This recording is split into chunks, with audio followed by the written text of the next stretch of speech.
Star Tamil Nadu ஜோதிட அறக்கட்டளையின் ST astro TV வாழ்வில் வளர்ச்சி. ST அஸ்ட்ரோ டிவியை கண்டு மகிழுங்கள். இந்த சங்க பொறுப்பாளருக்கும் சங்கத்தை வழிநடத்தும் அவர் கூட இருந்து வழிநடத்தும் நண்பர்களுக்கும் நன்றி தெரிவித்து, சங்க பொறுப்பாளர் மேலும் வளர்ந்து மக்களை அதிக உருவாக்க வேண்டும் என்று சொல்லி அவரையும் அடிபணிந்து, அப்புறம் பிள்ளையாரப்பனை வணங்கி, முதல் கடவுள் மூத்தவரை வணங்கி, எனது குலதெய்வம் அங்காளம்மனை வணங்கி, என் குருநாதர் பழனி முருகப்பனை வணங்கி. ஏன் பழனி முருகப்பனை சொல்கிறேன்னா, அவர் தான் எனக்கு குருநாதர் யாரும் இல்லை, அதனால் அவரை சொல்கிறேன். அப்புறம் இந்த வீடியோ எடுக்கும் நண்பர்களுக்கு நன்றி தெரிவித்து, இங்கே வந்திருக்கும் அனைத்து சோசியர்களுக்கும் நன்றி தெரிவித்து, பெரியோர்களை வணங்கி சிறியோர்களை வாழ்த்தி, இந்த வீடியோ பார்க்கும் அனைத்து தமிழ் மக்களுக்கும் நன்றி தெரிவித்து, வெளிநாட்டில் வாசிக்கும் தமிழ் மக்களுக்கும் நன்றி தெரிவித்து, சோசிய சாதகத்தில் தமிழ் மக்கள் அனைவரும் உங்களுக்கு என்ன சந்தேகம் பிறந்தாலும், என்ன பிரச்சனைகள் இருந்தாலும் என்னிடம் தெரிவித்து தெளிவாக தெரிந்து கொள்ள முடியும். அனைத்து கேள்விகளுக்கும் நான் பதில் சொல்ல தயாராக இருக்கிறேன். எதையோ ஒன்று சொல்ல மாட்டேன், வழிகாட்டுவேன். வழிகாட்டும் அளவுக்கு என்கிட்ட கருத்து இருக்கு. அதனால் நீங்கள் இதை பயன்படுத்திக்கணும். அது மட்டும் இல்லை, எப்பயுமே சாதகத்தை ஒருத்தர் பேசும்போது கூர்ந்து கவனிக்கணும். பாயிண்ட்டுக்கெல்லாம் விடக்கூடாது. ஒரு பாயிண்ட் இது ஆகும் அப்படின்னா அதை எப்பயுமே கையில் வச்சுக்கணும். எதா சொன்னாங்க, எதை கேட்டான் அப்படின்னு அசால்ட்டாக இருக்கக்கூடாது. நம்ம இதுக்கு தான் வர்றோம். சில கருத்துக்களை எதுக்கு தெரிஞ்சுக்கிறோம்? மக்களுக்கு விநியோகப்படுத்தணும், மக்களுக்கு தெளிவுபடுத்துகிறோம், அதுக்கோசரம் கற்றுக்கிறோம். நாம் 10 பைசா பணம் சம்பாதிக்கிறதுக்கு அப்படின்னு ஒன்று இருந்தாலும் மக்களை விழிப்புணர்வு கொண்டு வர்றோம். அது சோசியக்காரர்கிட்ட தான் இருக்குது. அப்போ நம்ம எப்படி இருக்கணும்? தயார் நிலையில் இருக்கணும், தயார் பண்ணிக்கிட்டே இருக்கணும் நம்மளை. இதெல்லாம் சொல்லி, நான் இப்போ சொல்லும் கருத்துக்களை முடிஞ்ச அளவுக்கு பாயிண்ட்ஸ் எழுதிக்குங்க. எல்லாமே பாயிண்டாக இருக்கும். ஒரு சாதகத்தில் குருவும் செவ்வாயும் ஒன்னா சேர்ந்து இருந்தால், இருவரும் பார்த்து கொண்டால் தொடர்பு, அவ்வளோதான். செவ்வாய் குரு தொடர்பு. அந்த இருவரையும் பாவகரங்கள் தொடல, மாந்தி பார்க்கல, சதய நட்சத்திரம் தொடர்பு இல்லை, திருவாதிரை தொடர்பு இல்லை, அசுவனி மகம் மூலம் தொடர்பு இல்லை. இதெல்லாம் இல்லாமல் செவ்வாயும் குருவும் இருக்கிறாங்க. கடனே வாங்க மாட்டார். அருமையான பாயிண்ட், இதை எழுதிங்க. குரு செவ்வாய் தொடர்பு யாருக்கெல்லாம் இருக்கோ அவங்க கடன் வாங்க மாட்டாங்க. ஒரு 2 ரூபா கடன் வாங்கிட்டா அந்த கடன் தீர மட்டும் அந்த எண்ணங்கள் ஓடிக்கிட்டே இருக்குமா. அப்போ நம்ம ஒரு சாதகத்தில் இப்படி கண்டா, ஐயா நீ கடன் வச்சிருக்க மாட்டிய, கடன் உனக்கு பிடிக்காது, இதை கேட்டு தெரிஞ்சு அனுபவத்தை கொண்டு வந்துடணும். இதை நாமளே வச்சுக்கிட்டாக்க வராது. இந்த மாதிரி இருக்கிற சாதகத்தை எல்லாம் நாம் கேட்கணும். கடன் ஏதாச்சும் இருக்குது ஐயா, கடன் இருக்கிற மாதிரி தெரியலையே அப்படின்னோம்னா அவங்க, இல்லையா நான் எதுக்கு கடன் வாங்குறேன். நைட்டு கூட அந்த மாதிரி ஒரு ஜாதகம் வந்துச்சு. அதை கேட்குறேன், எப்போ கடன்லாம் இருக்காதேங்கிறேன், நான் எதுக்கே கடன் வாங்குறேன் அப்படின்னு நைட்டு கூட ஒரு சாதகம் பார்த்ததில் அதை சொன்னேன். இது ஒரு பாயிண்ட்ஸு எழுதிக்குங்க. அடுத்தாப்புல இந்த செவ்வாயும் குருவும் என்ன நட்சத்திரத்தில் இருந்தால் இந்த வேலைகளை செய்வார், அதை மார்க் பண்ணிக்கங்க. செவ்வாய் சுயச்சாரத்தில் இருக்கணும், புதன் சாரத்தில் இருக்கணும், குருச்சாரத்தில் இருக்கணும், சுக்கரச்சாரத்தில் இருக்கணும், சூரியன் சாரத்திலே இருக்கலாம். இந்த சாரங்கள்லாம் அவர் பெற்று, குரு சுயச்சாரம், சனிச்சாரம், சுக்கரச்சாரம், ராகுக்கு சாரம் இல்லை, அவ்வளோதான் சுருக்கமாக. ராகுக்கு சாரம் இல்லை. அப்படி இருந்து இவங்க 2 பேர் தொடர்பில் இருந்தாங்கன்னா கடன் ஆயுள் காலம் மட்டும் வாங்க மாட்டார், கம்மியாக சொல்லக்கூடாதான், லைஃப் லாங் சொல்லணுமா. ஒரு 60 வயசில் ஒருத்தர் வரார் ஜாதகம், அவர் ஜாதகத்தை பார்க்குறோம், இது சொன்னால் ஆமாம்பார். இது ஒரு பாயிண்ட் கல்கண்டு மாதிரி, இது எப்பயுமே கையில் வச்சுக்கணும். எப்பயுமே கடனாளி. அது யார்? செவ்வாய் மாந்தி தொடர்பு, செவ்வாய் சதய நட்சத்திரம், இவங்களாம் நிலையான கடன். அப்போ இந்த மாதிரி இருந்தால் என்ன கேட்கணும்? செவ்வாய் மாந்தி தொடர்பு அல்லது செவ்வாய் சதய நட்சத்திரம். குரு பார்க்கக்கூடாது, குரு நட்சத்திரத்தில் இருந்து யாரும் பார்க்கக்கூடாது.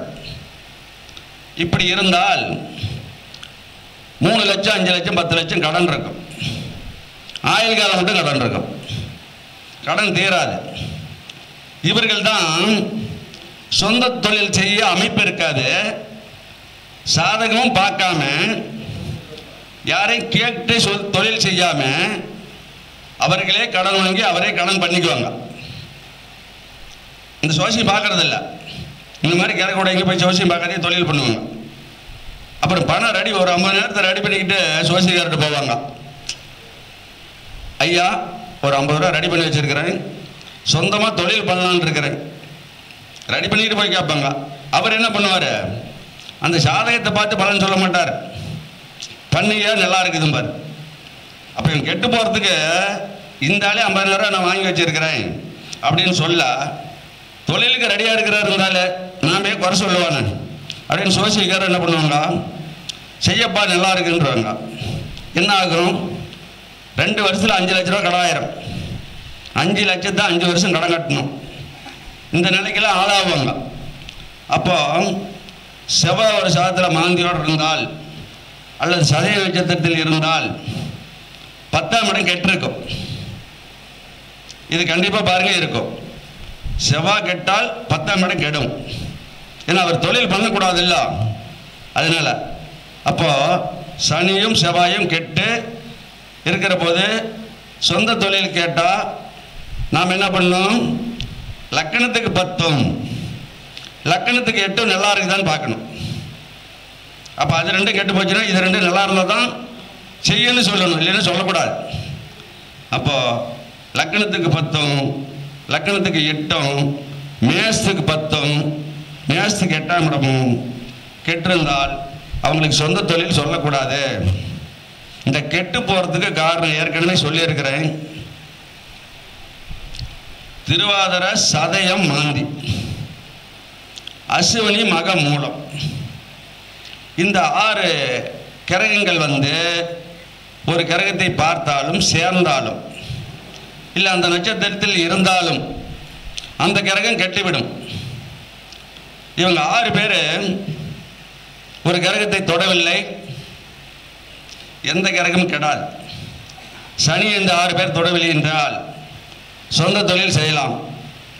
செவ்வாய் இந்த 6 பேர் தொடவில்லை என்றால் சேமிப்பு இருக்கும், அதிகமாக கடன் வாங்க மாட்டாங்க, அந்த வருமானத்துக்கேற்ற செலவு பண்ணுவாங்க, அப்படியே இருப்பாங்க.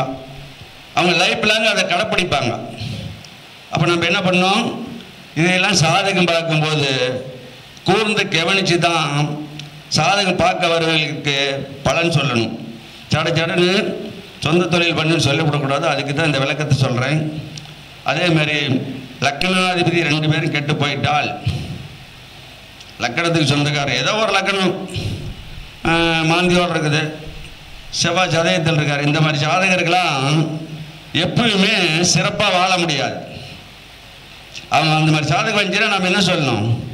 இது வரைக்கும் நீ ஒன்றும் சம்பாதிக்கல, நிலை மாறாத இருக்கிற அப்படின்னு சொன்னால் ஆமாம்பாங்க. அப்போ இதெல்லாம் கடைப்பிடிக்கணும். இதை நம்ம சொல்லி அனுபவத்துக்கு கொண்டு வரணும். இப்படி இருக்கிற போது இந்த திருமணத்துக்கு கேட்பாங்க பாருங்க, 12க்கு 10 இருக்குது, 10க்கு 8 இருக்குதுன்னு நம்ம விளக்கம் சொல்கிறோம். திருமணத்துக்கு விதிமுறைகள் நிறையா இருக்குது, அதை கரெக்டாக பார்த்து சொல்லணும். இந்த குரு 2 சாதத்துலேயும் கெட்டு போயிட்டால்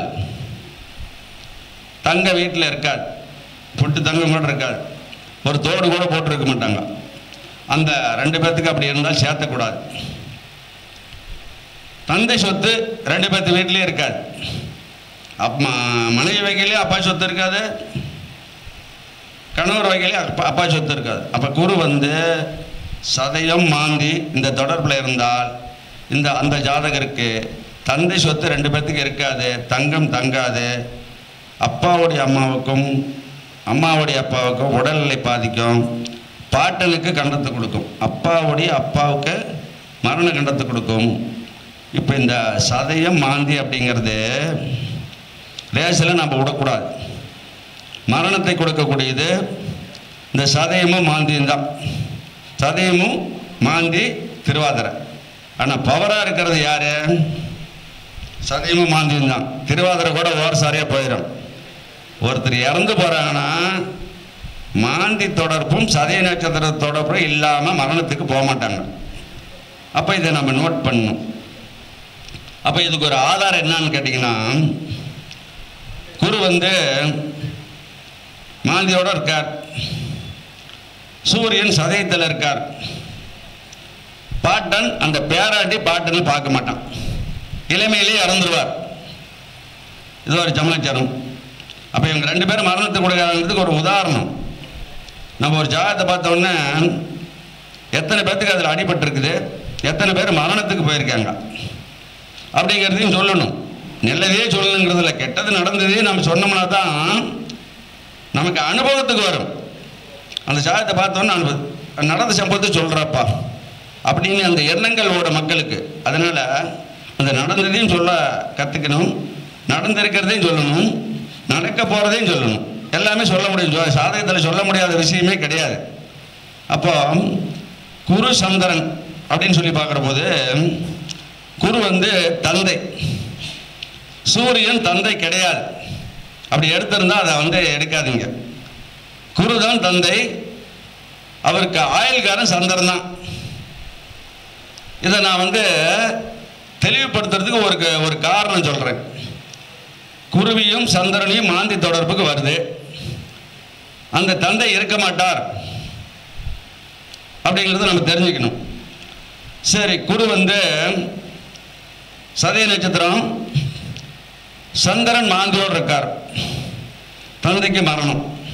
ஒரு பிள்ளைங்க ஜாதத்தில் இதை பார்த்தோம்னா அப்பா இருந்தாலும் அவருக்கு கண்டத்தை கொடுக்க அப்படிங்கிறத நம்ம தெரிஞ்சு மற்ற அவங்க குடும்ப ஜாதத்தை பார்த்தோம்னா அதுலேயுமே அவருக்கு கண்டா இருக்கிறது தெரியும். அப்போ நம்ம என்ன சொல்லணும்? தந்தைக்கு ஆகாத இருக்கு, அவரை துன்பப்படுத்தாதீங்க. எப்படி? இதை ஒரு வார்த்தை சொல்லணுமா? அவர் தான் அந்த குடும்பமே சேர்ந்து தேவையில்லாம் துன்பப்படுத்துகிற குடும்பம்லாம் இருக்குது, அப்படியெல்லாம் படுத்தக்கூடாதுன்னு சொல்லி அதை நம்ம சொன்னோம்னா அதை சோசி தரணும், அதை வந்து செய்யணும். அப்போது குருவும் சந்திரனும் மாந்தி தொடர்பு இருந்தால் தந்தைக்கு கண்டத்தை கொடுக்கும். நான் இதை ஏன் சொல்கிறேன்னா, மரணத்தை கொடுக்கறது 2 பேர், அது உண்மைதானான்னு நீங்கள் தெரிஞ்சுக்கணும். அதுக்கு தான் இந்த கருத்துக்களை சொல்கிறேன். சந்திரன் மாந்தியோட, சனி சதய நட்சத்திரம், அவர்களுக்கு பாரு அம்மா இருக்காது. அப்போ தாயினா சந்திரன். அந்த சந்திரனுக்கு ஆயுள்காரர் யார்? சனி பகவான். இவங்க 2 பேர் தொடர்பு இருந்தால் இவங்களுக்கு தொந்தரவு கொடுக்கும். அப்போ இப்படியே எல்லா கிரகத்துக்கும் நம்ம எடுத்துக்கலாம். யாருக்கெல்லாம் மரணத்தை கொடுக்குது, யாருக்கெல்லாம் அடிபடுது, யாருக்கெல்லாம் அந்த ஆப்ரேஷன் வருது, இது எல்லாமே இந்த 2-3 பேர்த்த வச்சு சொல்லிடலாம். திருவாதிரை, சதயம், மாந்தி. கேது நட்சத்திரம் இதுக்கெல்லாம் வராது. கொல்லக்கூடிய தன்மை கேது நட்சத்திரத்துக்கு கிடையாது. இந்த 3 பேர்த்துக்கு தான் உண்டு. அப்போ நம்ம இதை எடுத்துக்கணும். யாருக்கெல்லாம் ஆயுள் வலிமையாக இருக்கும், இப்போ இதை வந்து ஆயுள் கெடுறதுக்கு சொன்னேன். யாருக்கெல்லாம் ஆயுள் வலிமையாக இருக்கும்? சனி நட்சத்திரம் 8 சம்பந்தப்பட்டால் அவங்களுக்கு ஆயுள் கெடாது. செவ்வாய் சனி நட்சத்திரத்தில் யாருக்கு வேணாலும் இருக்கட்டும், 79-80 மட்டும் ஆயுள் இருக்கும். அது மட்டுமல்ல, நோய் வராது, படுக்க கிடையாது, மரணத்துக்கு 1 மணி நேரம் முன்னாடி கூட நடமாடுவாங்க. அதே செவ்வாய் குரு நட்சத்திரத்தில் இருந்தாலும் இதே தான். அப்போ ஆயுளை காப்பாற்றக்கூடிய கிரகம் சனி நட்சத்திரமும் குரு நட்சத்திரமும். இது வந்து உண்மையாலுமே முக்கியமாக தேவை. எதை சொல்கிறாங்கன்னா நீங்கள் விட்டுறாதீங்க, எழுதி வச்சு பயன்படுத்தி பாருங்கள். இந்த சந்தேகத்தை தீர்த்துக்கிறதுக்கு நிறைய பாயிண்ட்ஸ் இருக்குது. ஒரு 78-80 வயசுக்கு ஒரு பெரியவர் இருக்கார், ஒரு பெரியம்மா இருக்கு. அந்த ஜாதகத்தில் நீங்கள் பார்த்தீங்கன்னா 8ஆம் இடத்துக்குரியவரே இந்த நட்சத்திரம் பெற்றிருப்பார். அதில் இந்த நட்சத்திரம் பெற்றவர் அவரை தொடர்பு கொள்வார். குரு நட்சத்திரம், சனி நட்சத்திரம். அப்போ ஒருத்தர் சீரியஸாக இருக்கிறாங்க அப்படின்னு சொல்லி நம்மக்கிட்ட வந்து சாதகம் பார்க்க வருவாங்க. நாம் உடனே அதையும் இதையும் பார்க்க தேவையில்லை. அவங்களுடைய ஆயுள் ஸ்தானத்தை சனி பகவானை குரு பகவானை பார்க்குறாங்களா, இல்லை அந்த நட்சத்திரத்தில் அவர் இருக்கிறாரா பார்த்தோம்னா சொல்லிடலாம். அப்படி இல்லைன்னா தான் நம்ம அது மறுபடியும் இன்னொரு கணக்கு போடணும். அந்த மாதிரி இருந்தால் தப்பிச்சுக்கோங்கன்னு சொல்லிடலாம். இது வந்து ஆயுளை காப்பாற்றக்கூடிய நிலைப்பாடு, ஆயுளை கெடுக்கக்கூடிய நிலைப்பாடு அது. இதை வந்து மார்க் பண்ணி ஆய்வு பண்ணுங்க. அடுத்தாப்புல இந்த 8ஆம் இடத்துக்குரியவர் பெண்கள் சாதகத்தில் மாந்தியோடு இருந்தால் கர்ப்பப்பை பிரச்சனை பெண்களுக்கு வரும். கர்ப்பப்பையை 100 பேர் இருந்தால் 80 பேர்த்துக்கு எடுப்பாங்க. சனி மாந்தியோடு இருந்தால் தாய்க்கு அந்த பிரச்சனை வரும். அப்போ கர்ப்பப்பை எடுக்கும் நிலை மாந்தி தொடர்புக்கு அதிகமாக வருது. அப்போ சனியோட மாந்தி தொடர்பு இருந்தால் தாய்க்கு இந்த சம்பவம் நடந்துச்சான்னு நம்ம கேட்டு தெரிஞ்சுக்கணும். பெண்களுக்கு இருந்தால் அவங்களுக்கு இருந்துச்சான்னு சொல்லி அந்த மாதிரி எடுத்தாங்கன்னு சொல்லி கேட்டு தெரிஞ்சுக்கணும். இதெல்லாம் தெரிஞ்சுக்கிற போது நாம் இதெல்லாம் வந்து முன்னாடியே சொல்லிவிட முடியும். இது ஒரு நிலைப்பாடு இருக்க. அடுத்தாப்புல இந்த யாருக்கெல்லாம் இருதார வரும் அப்படிங்கிற ஒரு நிலைப்பாடு, செவ்வாய்க்கும் சுக்கிரனும் மறைஞ்சிருக்கும், தொடர்பு இருக்காது. 6-8 இருப்பாங்க. செவ்வாய் சுக்கிரனை பார்க்காம, சுக்கிரன் செவ்வாயை பார்க்காம, லக்னாதிபதி சுக்கிரனை பார்க்காம, சுக்கிரனும் லக்னாதிபதியும் தொடர்பு இல்லாமல், செவ்வாயை சுக்கிரனும் தொடர்பு இல்லாமல் இருந்தால் அவங்களுக்கு இருதார வரும். அதாவது லக்னாதிபதி சுக்கிரன், செவ்வாய் சுக்கிரன், இவங்களுக்குள்ள 2-3 பேர்த்துக்குள்ள தொடர்பே இல்லை, கண்டிப்பாக இருதார வரும். அப்போ இந்த செவ்வாய் என்ன பண்ணுவார், 11ஆம் இடத்தை நோக்கி போவார். 11 கூடியவரை தொடர்பு கொள்வார். அப்போ 2ஆம் தாரத்தை நோக்கி போவார். அப்போ இதை நம்ம அந்த சாதகத்தில் இதையும் கவனிக்கணும். இப்போ இந்த முதல் தாரம் அவுட் அப்படிங்கிற போது 2ஆம் தாரத்தை நோக்கி அந்த கிரகம் போகுதா? அப்போ 2ஆம் தாரம்னா யார்? 11ஆம் இடத்தை எடுக்கணும். சனி எடுக்கலாம், லக்னத்துக்கு 11 எடுக்கலாம். இந்த செவ்வாய் என்ன பண்ணும்னா ஒன்று சனி பகவானை பார்க்கும், அல்லது 11 கூடயே தொடர்பு கொள்ளும். அது இவங்க பகை இல்லாமல் இருப்பாங்க நிறைய ஜாதகத்தில். அப்போ 2வது கல்யாணம் பண்ணால் சுகமாக பழிப்பாங்கன்னு சொல்லணும். முதல் மனைவி என்ன பண்ணாலும் இருக்காது. அதுக்கு அடுத்தாப்புல லக்கணத்துக்கு 7 கூடியவரும், மேஷத்துக்கு 7 கூடியவரும் உபயத்துக்கு போய், உபயராசிக்கு போய் ஏதோ ஒரு பாவகர்கள் அதை தொடும், இருதாரம் பண்ணிவிடும். இதெல்லாம் ஒரு அமைப்பு. அதே மாதிரி 7 கூடியவர் சதய நட்சத்திரத்தில் இருக்கார், சுக்கிரன் மாந்தி தொடர்பு இருக்கார், இதுவும் இருதாரத்தை பண்ணும். அப்போ இதெல்லாம் நம்ம எடுத்துக்கணும், இருதாரத்துக்கான கணக்கு வருதா இல்லையான்னு. அப்புறம் ஏற்கனவே வீடியோவில் சொல்லியிருக்கிறேன், இப்போவும் மறுபடியும் சுலவாக சொல்கிறேன். அது வேகமாக சொல்கிறீங்க, எழுத முடியலன்னு நிறைய பேர் கம்ப்ளைண்ட் பண்ணாங்க. அதனால் கொஞ்சம் சுலவாக சொல்கிறேன், இதை மார்க் பண்ணிக்கோங்க. ஒருத்தருக்கு கல்யாணம் 22லேருந்து 27க்குள்ளே ஆகிறதுக்கு கிரக நிலை. 22, 25க்குள்ளே கல்யாணம் ஆயிரும். எப்படி கிரகம் இருந்தால் அது ஆகும் அப்படிங்கிற நிலைப்பாடு. சுக்கிரனும் குருவும் கெடவில்லை, லக்கணத்துக்கு 2ஆம் இடம் கெடல, சுக்கிரனும் குருவும் கெடல, ஏதோ ஒரு லக்கணம் அந்த 2ஆம் இடம் கெடல. அவருக்கு 22லேருந்து 27க்குள்ள கல்யாணம் ஆயிரும். இந்த கல்யாணம் ஆகுங்கிறத இப்படி இருந்தால் தான் சொல்ல முடியும், இல்லைன்னு சொல்ல முடியாது. யாருக்கெல்லாம் 30, 32, 36க்குள்ள கல்யாணம் ஆகும், அதுக்கு ஒரு கிரக நிலை. என்ன அப்படின்னா, குருவும் சுக்கரனும் கெட்டிருக்கும். இந்த கெட்டு போச்சுக்கிறதுக்கு முதல்ல விளக்கம் சொன்னேன். சதய நட்சத்திரம், மாந்தி, திருவாதிரை, அசுவனி, மகம், மூளை, இவ்வளோதான். இவங்க தொட்டால் கெடும், தொழிலினா கெடாது. அப்போ கெட்டு போகுதுன்னா எப்படி கெட்டு போகுதுன்னு உங்களுக்கு தெரியாத இருக்கக்கூடாது இல்லை. அதுக்கு தான் இந்த விளக்கத்தை சொல்கிறேன். கெட்டு போகிறதுக்கு இதுதான் காரணம். அசுவனி, மகம், மூலம், திருவாதிரை, சதய, மாந்தி, இவங்க 6 பேர் தான் சாதகத்திலே சீட்டாட்ட மாதிரி. இவங்களை கையில் எடுத்துக்கிட்டோம்னா ஜாதகத்தை ஈஸியாக சொல்லிடலாம்.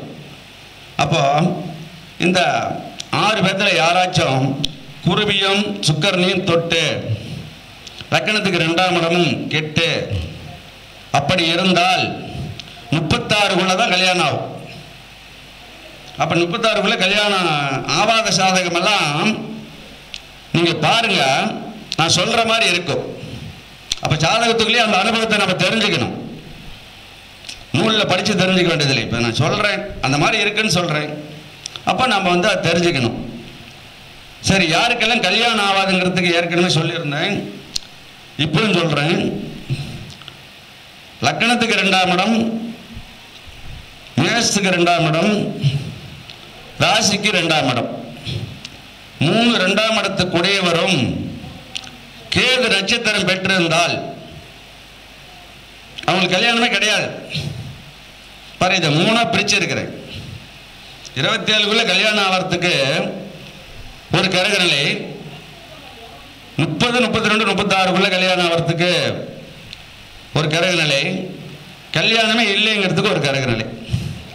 அப்போ இந்த கல்யாணமே இல்லைங்கிறது வரும் போது நம்ம 22 வயசு 23 வயசுலேயே அந்த சாதகத்தை ஆய்வு பண்ணி கல்யாணத்துக்கான வழிகளை சொல்லணும். அந்த சாதகம் என்ன பண்ணுவாங்கன்னா, என் படிப்புக்கு ஏற்ற மாதிரி படிப்பு வேணும்னு எதிர்பார்ப்பாங்க, நிறமா பொண்ணு வேணும்னு எதிர்பார்ப்பாங்க, கல்யாணமே வேணாம்னு உட்காந்துருப்பாங்க. அப்புறம் தாய் தந்தைகள் வசதியை எதிர்பார்ப்பாங்க, என் வசதிக்கு அது இல்லையா, இப்படியே லேட் பண்ணுவாங்க. அப்போ அந்த மாதிரி சாதகருக்கெல்லாம் இந்த மாதிரி எதிர்பார்க்க வேணான்னு அறிவுரையை நம்ம சொல்லணும். இதை நான் ஏன் சொல்றேன்னா, இப்போ இந்த மாதிரி அந்த மாதிரி இருக்கிறீங்களா, இப்போ நான் பேசுறதுல இருந்து மாற்றத்துக்கு வருவாங்க. அதை நம்ம சோசியக்காரரும் இதை சொல்லணும். இந்த மாதிரி எதிர்பார்க்காதீங்க, எதிர்பார்க்காத கல்யாணம் பண்ணுங்க அப்படின்னு சொன்னோம்னா கல்யாணம் ஓரளவுக்கு ஆகிறதுக்கான வழி இருக்கு. கல்யாணம் ஆயிட்டதுக்கு அப்புறம் ஒரு சம்பவம் நடக்கும் பாரு. அந்த மாமனாரோ மாமியாவோ அல்லது வீட்டுக்காரரோ ஒரு சின்ன பிரச்சனை பண்ணிவிட்டாலும் இது அவங்க வீட்டுக்கு போயிடும். அந்த பொண்ணு 2 குழந்தை ஆக மட்டும் அந்த பொண்ணை குழந்தையாட்டமே வச்சிருக்கணுமா. இதை முதல்ல அவங்க கற்றுக்கணும். எப்படி ஏதாவது ஒன்று மாமனார் மனைவி பேசினாலோ இல்லை கணவர் பேசினாலோ அந்த பொண்ணு இங்கே இருக்காது, போனால் வராதான், இதெல்லாம் நடக்குமா. இது யாருக்கு? 3 2ஆம் இடமும் கேது நட்சத்திரம் வாங்கின சாதகருக்கு இந்த சம்பவம் நடந்தே தேரும். கல்யாணம் ஆகாதுங்கிறது உண்மை, யாருக்கோ ஒருத்தருக்கு ஆயிடுது, ஆனால் இந்த சம்பவங்கள் வரும். அப்போ நம்ம அதி கவனமாக இருக்கணும். அந்த மாதிரி இருக்கிற சாதகம் நாம் சோசியக்காரர் இப்படியெல்லாம் இருக்கணும் அப்படின்னு சொல்லி அனுப்பணும். அப்படி சொல்லி அனுப்பணும்னா அந்த குடும்பத்துக்கு நாம் பெரும் உதவி செஞ்ச மாதிரி இருக்கும். ஏன்னா அவங்களுக்கு தெரியாது இந்த மாதிரிலாம் நடக்குன்னு தெரியாது. ஒன்று கிடைக்க ஒன்று பண்ணி விடுவாங்க. நம்ம சோசியக்காரர் கொஞ்சம் நேரத்தை அதிகமாக எடுத்து பேச்சை அதிகமாக பேசி அவங்கள திருத்தி அனுப்பணுமா. அது நம்மக்கிட்ட தான் இருக்குது. இதெல்லாம் செய்யணும். இது ஒரு அமைப்பு சொல்லிருக்கிற கல்யாணத்துக்கு இதை ஃபாலோ பண்ணுங்க. இதில் டவுட் இருந்தால் என்னை கேளுங்க, எப்போ கேட்டாலும் விளக்கம் சொல்கிறேன். விளக்கத்தை தெரிஞ்சு மறுபடியும் ஃபாலோ பண்ணணும். நான் தான் எல்லாத்துக்கும் பதில் சொல்கிறேன்ல. அப்புறம் இந்த வீடு கட்டுறதுக்கு அப்படின்னு சொல்லி கேட்பாங்க. ஐயா எப்பையா வீடு கட்டலாம், வீடு இல்லாமல் இருக்கு அப்படிங்கிற போது நம்ம வீடு கட்டுறதுக்கு எந்த கிரகத்தை பார்க்கணும்? அதையும் இதையும் பார்க்க தேவையில்லை. மேஷத்துக்கு 4 சந்திரன், லக்கணத்துக்கு 4 கூடியவர், ராசிக்கு 4 கூடியவர், அவ்வளோதான். இந்த 3 4 கூடியவரும் ஏதோ ஒரு 4 கூடியவர் சுக்கிர நட்சத்திரத்திலேயோ அல்லது சந்திர நட்சத்திரத்திலேயோ அல்லது செவ்வாய் நட்சத்திரத்திலேயோ ஏதோ ஒருத்தர் இருந்தால் போதும், அந்த ஒருத்தரையும் இந்த பாவகரங்கள் தொடாமல் இருக்கணும். அப்படி இருந்தால் அந்த புத்தியில், அந்த கிரகத்தினுடைய புத்தியிலையோ அந்த கிரகத்தினுடைய திசையிலையோ வீடு கட்டுவாங்க. இவ்வளவுதான். வீடு கட்டுறது கேட்டால் நீ போய் கடினப்பட்டல எடுக்க தேவையில்லை. இந்த 3 4ஆம் இடத்தை தொடர்பு கொண்டு நாம் அதை கண்டுபிடிச்சிடலாம். எப்போ கட்டுவாங்கன்னு உறுதியாக சொல்லலாம். அந்த புத்தியில் கட்டுவாங்க. அதாவது 4 கூடியவர் சுக்கிர நட்சத்திரமோ சந்திர நட்சத்திரமோ செவ்வாய் நட்சத்திரமோ பெற்று, அந்த 4 கூடியவர் என்ன நட்சத்திரம் பெற்றாரோ, சுக்கிர நட்சத்திரமாக இருந்தால் சுக்கிர புத்தி, செவ்வாய் நட்சத்திரமாக இருந்தால் செவ்வாய் புத்தி, இப்படி அந்த நம்ம சொல்லணும் அந்த விளக்கத்தை. அதேமாரி வீடு கட்டுறதுக்கு கேட்கும்போது குடும்ப சாதகத்தை வாங்கி பார்த்து தான் விளக்கம் சொல்லணும். ஏன் இதை சொல்கிறேன்னா, ஒரு குடும்பத்தில் ஒரு ஜாதகத்தில் மட்டும் வீடு கட்டுற அமைப்பு இருக்கும், 3 ஜாதகத்தில் இருக்காது. ஒரு சில குடும்பத்தில் 4 ஜாதகத்தில் வீடு கட்டுற அமைப்பு இருக்கும். அப்போ நாம் என்ன பண்ணலாம், எல்லா ஜாதகத்தையும் கொண்டு வர சொல்லி நிதானமாக கணக்கு போட்டு நாம் சொன்னால் அந்த இடத்துல அந்த சம்பவம் நடக்கணும். இந்த இடத்துல இந்த டைமில் வீடு கட்டுவீங்கன்னா அது நடக்கணும். அந்த மாதிரி ஆய்வு பண்ணி நாம் அதை சொல்லணும். ஒரே ஜாதகத்தில் யார் யாருக்கெல்லாம் வீடு இருக்குதுன்னு சொல்லிவிட முடியும். ஜாதகருக்கு மட்டுமல்ல, இப்போ தம்பிக்கு வீடு இருக்குதா, முதல் தம்பிக்கு புதன் இந்த 9 நட்சத்திரத்தில் இருந்தால் தம்பிக்கு வீடு இருக்கும். அப்போ புதன் எத்தனாம் இடம், மேஷத்துக்கு 6ஆம் இடம். அப்போ அந்த தம்பிக்கு எப்படி எடுக்கணும், 3 6ஆம் இடத்தையும் ஆய்வு பண்ணணும். ஒரே 6ஆம் இடத்தை பார்க்கக்கூடாது. லக்னத்துக்காரு, மேஷத்துக்காரு, ராசிக்காரு, இந்த 3 6ஆம் இடத்துல இந்த 9 நட்சத்திரம் தொடர்பு இருந்தால் அவன் என்னைக்கு இருந்தாலும் வீடு கட்டுவாயா அப்படின்னு சொல்லிடலாம். இதேமாரி அம்மா மேலே கரையம் பண்ணலாமா, ஒரு 10 நிமிஷம் அம்மா மேலே கரையம் பண்ணலாமா அப்படின்னு ஒரு கேள்வி. அதை நாம் எப்படி எடுக்கணும் தெரியணும் இல்லை, எல்லாத்துக்கும் தெரியாது. அதனால் இதை விளக்குறேன். 4ஆம் இடம்னா அம்மா, அதுக்கு 4ஆம் இடம் அம்மாவுக்கு வீடு. இந்த 9 நட்சத்திரம் தொடர்பு இருந்தால் அவங்க மேலே கரையம் பண்ணலாம். ஆனால் மாந்தி பார்க்கக்கூடாது, சதய நட்சத்திரம் தொடர்பு இருக்கக்கூடாது. இதில் மட்டும் கவனத்தை செலுத்திக்கிட்டே இருக்கணுமா. ஏதோ இந்த மாதிரி செவ்வாய் நட்சத்திரத்தில் இருக்கிற வீடு கட்டுன்னு சொல்லப்படக்கூடாது. இவங்க தொடர்பு இருந்தால் கட்டாகும். மாந்தி தொடர்போ சதய நட்சத்திர தொடர்போ அந்த நாளுக்கு அந்த வீடு கட்டுற கிரகத்தை தொடக்கூடாது. அப்படி இருந்தால் வீடு கட்டுவேன்னு சொல்லிடலாம். அப்போ இருந்து நீங்கள் சொன்னீங்கன்னா தப்பாக போயிடும். அப்போ தாய்க்கு 7ஆம் இடத்தை வீட்டுக்கு எடுத்துக்கலாம். மனைவிக்கு வீடு கட்டணும்னா கரை மண்டம்னா 10ஆம் இடத்தை எடுக்கணும். 7க்கு 4 10ஆம் இடத்தை எடுக்கணும். இப்படி யாராருக்கெல்லாம் வீடு இருக்குது இல்லைங்கிறத ஒரே ஜாதகத்தில் நாம் சொல்லிவிட முடியும். ஒரே பேப்பரில் 20 உறவுக்கு அங்கே நடந்த சம்பவத்தை அப்படியே சொல்லலாம். அது ஒரு கால்குலேட்டர் மாதிரி அடிக்கிறது தான், பெரிய கணக்கு இல்லை. எத்தனை பேர் அதில் இறந்தாங்கன்னு சொல்லலாம், எத்தனை பேர் சம்பாதிச்சாங்கன்னு சொல்லலாம், எத்தனை பேர்த்துக்கு வீடு இருக்குன்னு சொல்லலாம், எத்தனை பேர்த்துக்கு வீடு இல்லையான்னு சொல்லலாம். எல்லாமே ஒரு 25 ரூபா பேப்பரை வச்சு சொல்லிடலாம். இதை நம்ம பயிற்சி எடுத்துக்கணும். சாதகம் ஒவ்வொரு பயிற்சியாக எக்ஸ்டெண்ட் பண்ணிக்கிட்டே போகணும். கத்ததையே வச்சுக்கிட்டு அதே சாதகத்தில் நம்ம சொல்லக்கூடாது. இப்போ நான் நூலே படிக்கலை, சத்தியமாக படிக்கலை, குருநாதரே கிடையாது, அது உண்மை. ஒரு நூல் கூட படிக்கலைங்கிறது உண்மைதான். அப்போ அனுபவத்திலே எத்தனை நான் எடுத்திருக்கிறேன். எனக்கு எப்படா எத்தனை எடுத்தோம் அப்படின்னு ஆச்சரியமாக இருக்கும். நான் சொல்லும் கருத்துக்கள் ஒன்று உண்மையாக தான் இருக்கும். அதில் சந்தேகம் வந்தால் என்னை கேட்டீங்கன்னா அதுக்கு விளக்குவேன். நான் என்ன சொன்னேன்னா, உயர்கல்விக்கு 3 பேர் தான் சொன்னேன். அதை இதை எடுக்க வேணாம். என்ன 3 பேர்? புதனும் செவ்வாயும் குருவும், இவ்வளோதான். இவங்க 3 பேர் கிடவில்லை, உயர்கல்வி படிச்சிருவாங்க அப்படின்னு சொன்னேன். அப்போ ஒரு நண்பர் கேட்குறாரு, ஐயா என்னுடைய ஃப்ரெண்டுக்கு குரு சதயத்தில் இருக்கார், அவன் 3 டிகிரி படிச்சிருக்கிறார், நீ சொன்னது தப்பா போச்சு அப்படிங்கிறார். நான் அடுத்த செகண்டாக விளக்க சொன்னேன், லக்கணத்துக்கு 9 கூடியவரை குரு நட்சத்திரத்தில் இருப்பார் பாரு அப்படின்னு. இப்படிலாம் நம்ம பார்க்க வேண்டியது இருக்கும். அந்த 9 கெட்டு போச்சு, இந்த 9ல் அந்த குரு இருப்பார். உடனே அந்த பையன் பார்த்துட்டு ஆமையா இருக்கிறாருங்கிறாப்ல. அப்போ ஒரு டவுட் கேட்டால் யோசிக்காமல் பதில் சொல்கிற அளவுக்கு நம்மக்கிட்ட பயிற்சி இருக்கணும். அந்த பயிற்சியை நம்ம பண்ணிக்கிட்டே இருக்கணும். போதும் அப்படின்னு சொல்லி விடக்கூடாதான். சாதகங்கிறது 50 பாயிண்ட் தான். 50 பாயிண்ட்டு ஒவ்வொரு பாயிண்டாக கண் மாதிரி எடுத்து கையில் வச்சுக்கிட்டோம்னா என்ன கேட்டாலும் பதில் சொல்லிக்கிட்டே இருக்கலாம். ஜாதகம் பெரிய ஒரு சமாச்சாரம் அல்ல, எல்லாமே எளிமையாக தான் இருக்குது. நான் ஜாதகம் பார்க்கறதுக்கு எல்லா விஷயத்தையும் சொல்லியிருக்கிறேன் வீடியோவில். அதை எடுத்து பயிற்சிக்கு போனால் போதும். மறுபடியும் சொன்னதையே கொஞ்சம் விளக்குறேன்னா இன்னும் ஜனங்களுக்கு புரியட்டுமேனு விளக்குறேன். அப்போ குரு செவ்வாய் புதன் கிடவில்லை.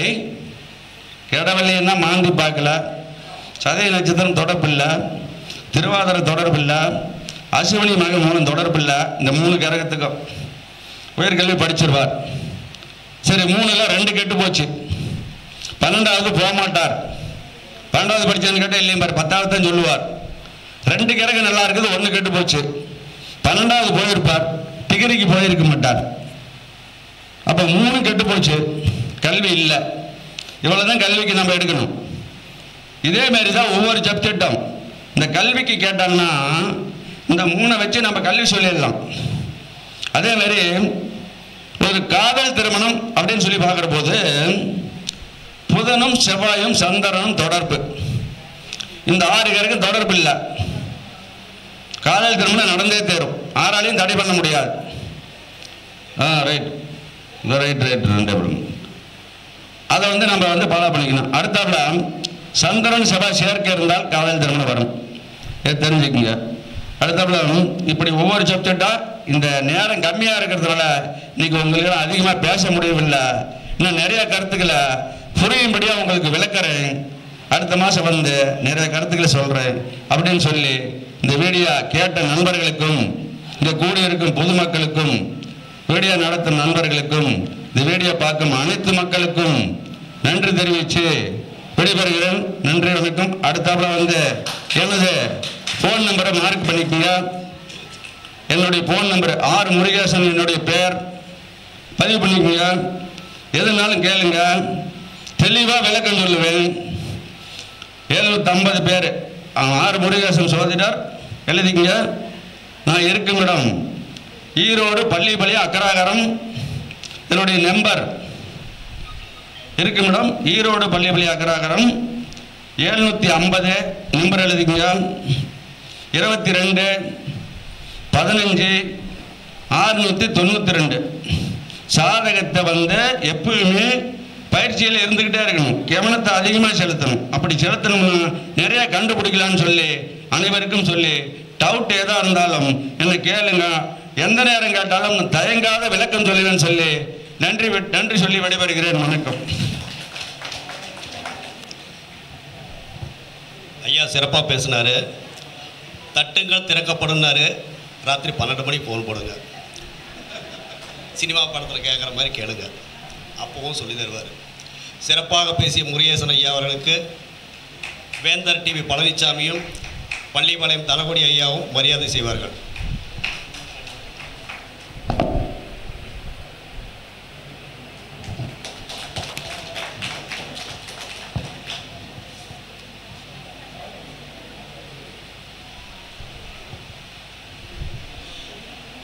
அடுத்ததாக